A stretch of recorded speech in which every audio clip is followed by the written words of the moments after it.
নমস্কার, সবাই কেমন আছেন? সকলকে স্বাগত জানিয়ে লিভিং উইথ অ্যাডভেঞ্চার্সে আজকে ব্লগটা শুরু করছি। এই যে সকাল সকাল তার বাবা ঠিক তার দায়িত্ব পালন করা শুরু করে দিয়েছে।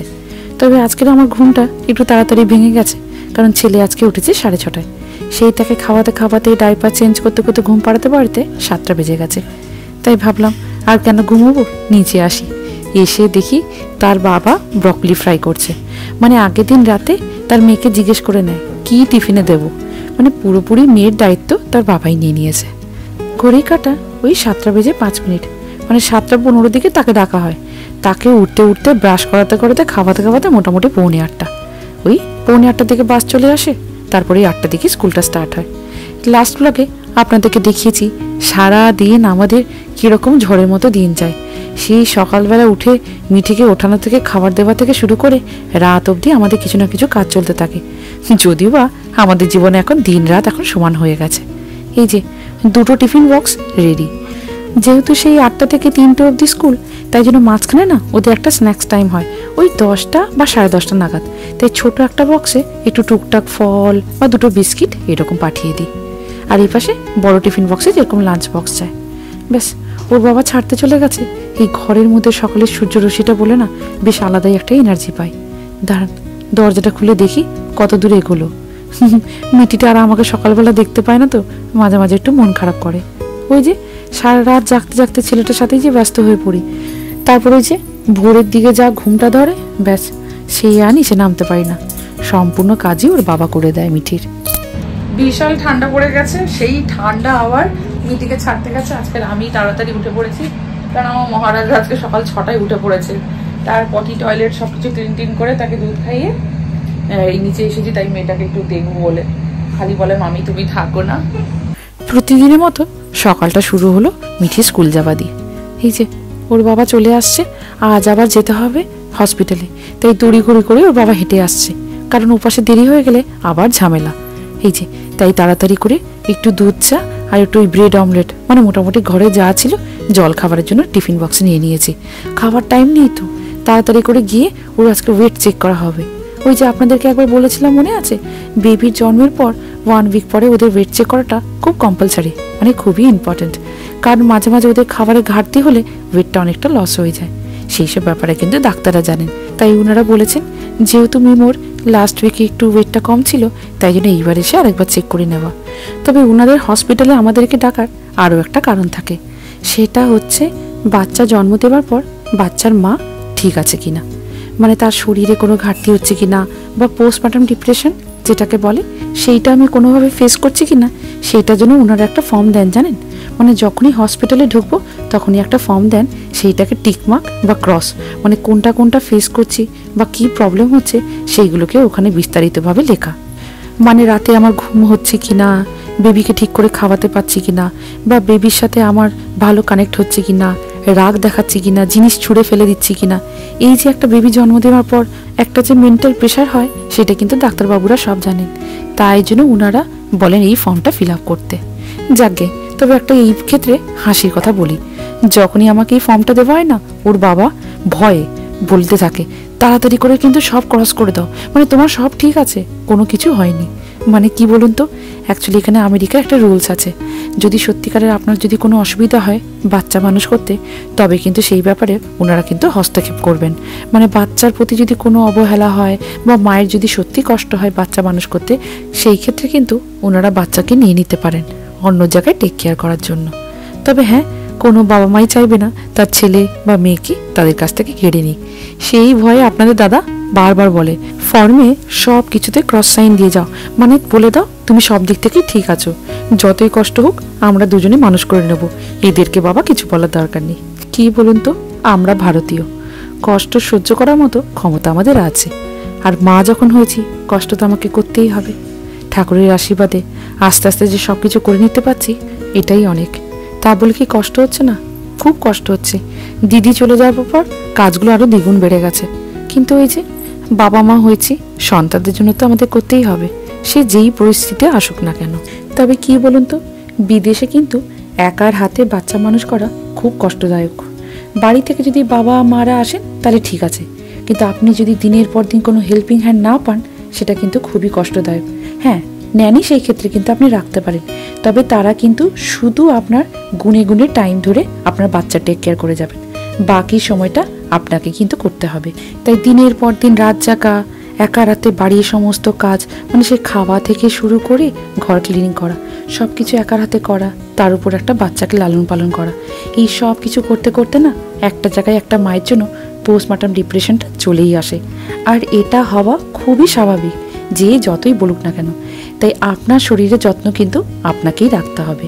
চেষ্টা করবেন বিদেশে এখানে বাচ্চা হওয়ার আগে অবশ্যই বাড়ি থেকে বাবা মাকে নিয়ে আসার অবশ্যই চেষ্টা করবেন। যতই হোক দুটো কথা বললেও কিন্তু আপনার মন ভালো থাকবে।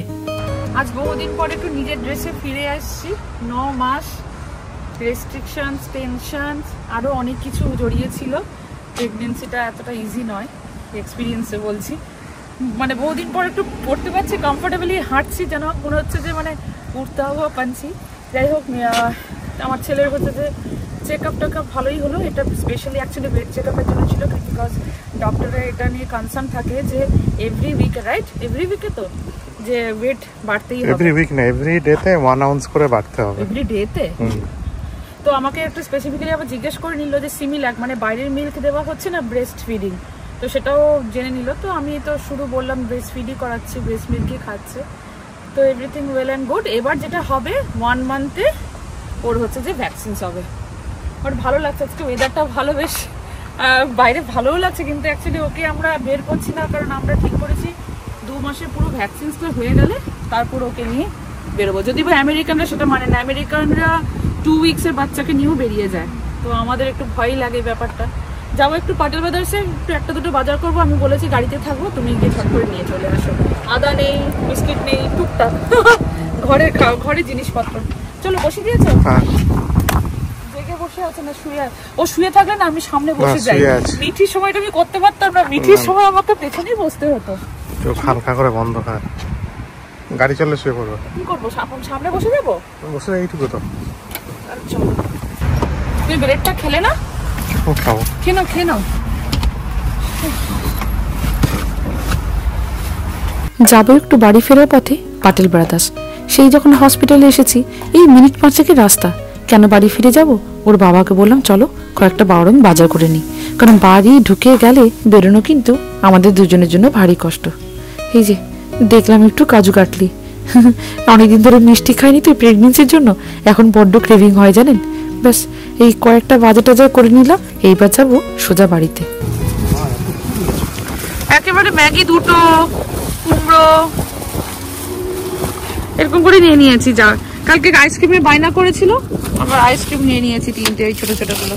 আর এটা ফ্রি স্যাম্পল দিয়েছে আজকে, ওই জানি না, ওই এই যে এইটা ফ্রি সান্ত্বনা পুরস্কার। বিল করার সময় ব্যানানা ফ্রাইটা ওনারা আজকে ফ্রিতে দিলেন, বললেন এটার জন্য কোনো পে করতে হবে না। ছেলেটা ঘুমিয়ে আছে, ওর বাবা বললো চলো আজকে পুরনো পাড়াটা একবার ঘুরতে ঘুরতে যাই। এই যে আগে এখানেই থাকতাম অ্যাপার্টমেন্টে, অনেক স্মৃতি জানেন। আমার বাবা মা এসেছিল, মিঠি এখানেই হয়েছিল। প্রত্যেকটা রাস্তায় কর্নারে কর্নারে স্মৃতি জড়িয়ে আছে। মিঠিকে তো বলি, দেখ মিঠি, ওই ছোট্ট সুন্দর ঘরটাই তুই হয়েছিলি, কত আনন্দ করতাম, কত স্মৃতি জড়িয়ে গেছিল এই ছোট্ট সুন্দর ঘরটায়। এই যে এই রাস্তাটা ধরে প্রতিদিন আমি ওর বাবা বিকেলবেলা হাঁটতাম জানেন।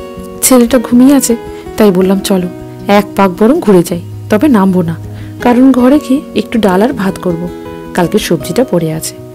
দেখতে দেখতে ওই পাশে আবার মিটির আসারও টাইম হয়ে যাবে। কে ধরেছে?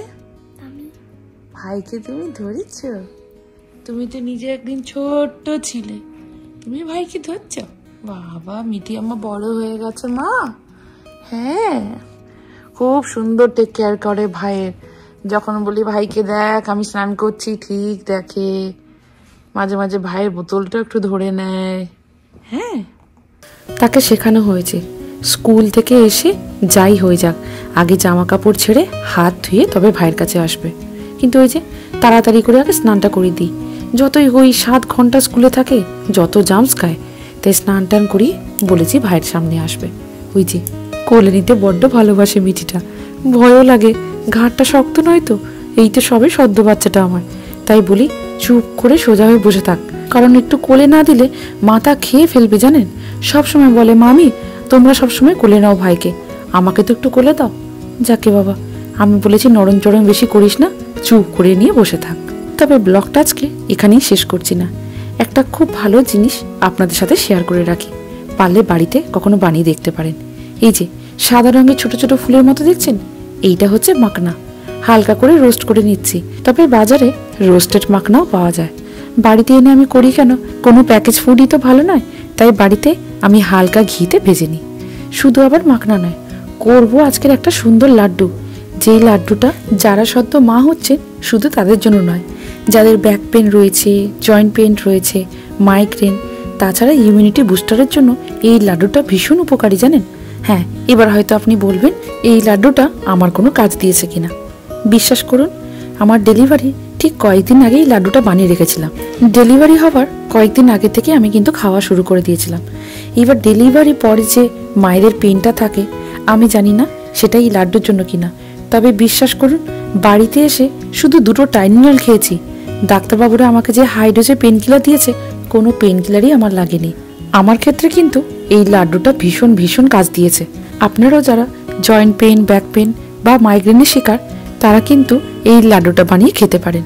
তবে হ্যাঁ, যাদের সুগার আছে, কারণ এটাতে তো গুড় আছে, মিষ্টি জাতীয় জিনিস, তারা কিন্তু অবশ্যই ডাক্তারের সাথে একটু পরামর্শ করে নেবেন।